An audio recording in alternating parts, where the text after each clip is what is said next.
Friends, কেমন আছো তোমরা সবাই? আশা করি সবাই খুব খুব ভালো আছে। আমি কিন্তু অনেক ভালো আছি। আর গুড মর্নিং সবাইকে। এখন বাজে 7:15 আর আয়ুষকে এই মাত্র দিয়ে আসলাম আঁকাতে দিয়ে এসে গতকালকে আমি এই গাছটাতে, মানে ছোট গাছটা, হিমসাগর আম গাছ, এসে দেখেছিলাম যে একটা আম পেকে গেছে। তো আজকেও সেই মতো আমি দেখতে এসেছি আম পেকেছে কি না। তো এটা এখন হালকা হালকা মনে হয় নরম হবে বা কিছু। আর এইগুলোও দেখছি, তো একটাও দেখছি এখন আপাতত পাকেনি। কিন্তু আমি এখানে এসে যেটা দেখলাম, দেখো নিচে আম পড়ে রয়েছে। দেখেছো নিচে কিন্তু আম পড়ে রয়েছে। তো চলো দেখো, দেখো এই একটা আম, আবার এই একটা আম, এই দুটো আম নিচে এসে দেখি পড়ে রয়েছে। তাহলে কি অবস্থা হবে? ভাগ্যিস দেখেছিলাম, নাহলে তো হয়তো কেউ নিয়ে যেত। তো চলো যাওয়া যাক। এত সুন্দর মিষ্টি গন্ধ, কি বলবো, দারুণ দারুণ মিষ্টি গন্ধ, হেবি সুন্দর। তো চলো এখন বাড়ির দিকে যাওয়া যাক। আজকে বেশিরভাগ মানুষই জানো যে আজকে জগন্নাথ স্নান। তো এখন যাচ্ছি বাজারে। তো তার আগে বলি যে আয়ুষকে সকালবেলা তো আগাতে দিয়ে এসে রান্নাবান্না করে ওকে স্কুলেও দিয়ে এসেছি। তারপরে কয়েকটা জামা কাপড় কেচেছি, কাচাকুচির পরে এখন স্নান করে রেডি হয়ে নিলাম। এখন বাজে হলো 11:30। আর একটু পরেই বেরোবো। আর সারা মানে এতক্ষণ টাইমে আর কোনো ভিডিওই করতে পারিনি, এত তাড়াহুড়ো লাগে, সকাল থেকে কোনো ভিডিও করতে পারিনি।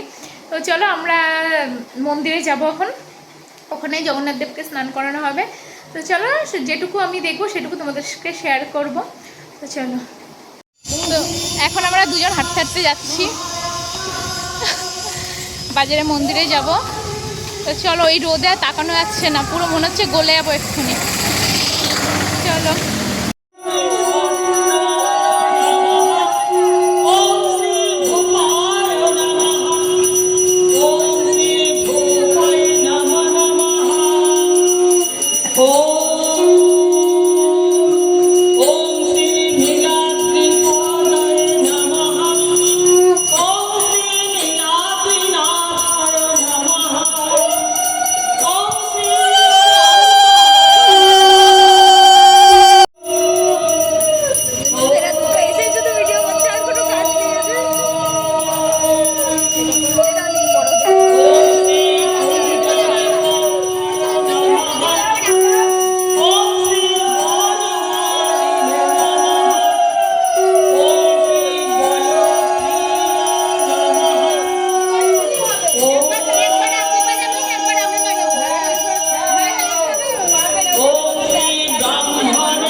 এখানে এখন জগন্নাথ দেবের অঞ্জলি হচ্ছে, অঞ্জলি দিচ্ছে এখানে।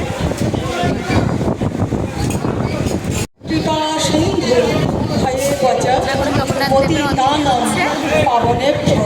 শ্রী বৈষ্ণবের